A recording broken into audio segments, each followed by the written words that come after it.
একইভাবে একই দিশায়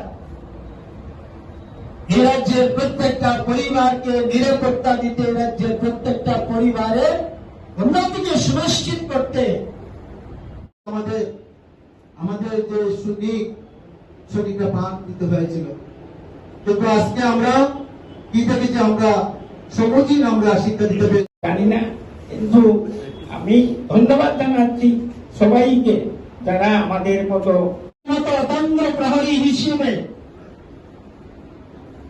এই যুদ্ধের ময়দানে আপনারা অবতরণ হয়েছিলেন। কেন? যে গুন্ডারাজ, এটা অরাজকতা যারা এখানে শুরু করেছিল, সাধারণ মানুষের বাক শক্তি কেড়ে নিয়েছিল, এই রাজ্যের প্রত্যেকটা মানুষের গণতান্ত্রিক অধিকার কেড়ে নিয়েছিল। এটা তালিবানি শাসন এখানে শুরু হয়েছিল, আর এই তালিবানি শাসন থেকে এইভাবে নিষ্ঠুরের প্রশাসন থেকে মুক্তি পাওয়ার জন্য আপনারা সেই দিন ঢাল তরোয়াল সব কিছু নিয়ে মাঠে নেমেছিলেন ওই ধরনের দুর্যোধনদেরকে পরাস্ত করার জন্য। 2018 সালে যখন এ রাজ্যের বিধানসভা নির্বাচন হল, আপনাদের সেই কুশল নেতৃত্বে, আপনাদের সেই দূরদর্শিতা, আপনাদের পরাক্রমে, আপনাদের পরিশ্রমে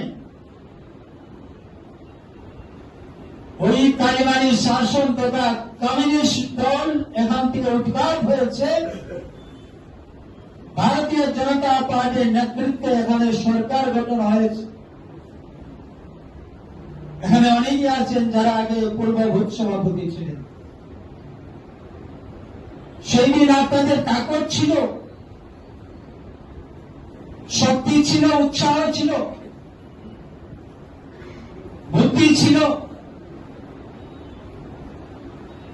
আজকে হয়তোবা বয়সের কারণে অনেকেই সেই দায়িত্ব আপনারা পালন করতে পারছেন না, কিন্তু আমার বিশ্বাস আপনাদের মন দুর্বল হয়নি।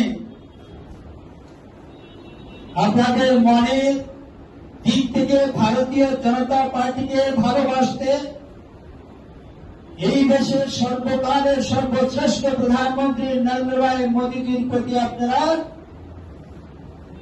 সহযোগিতা রাখতে সেখানে কোন কৃপণতা আপনারা আজকেও করেননি।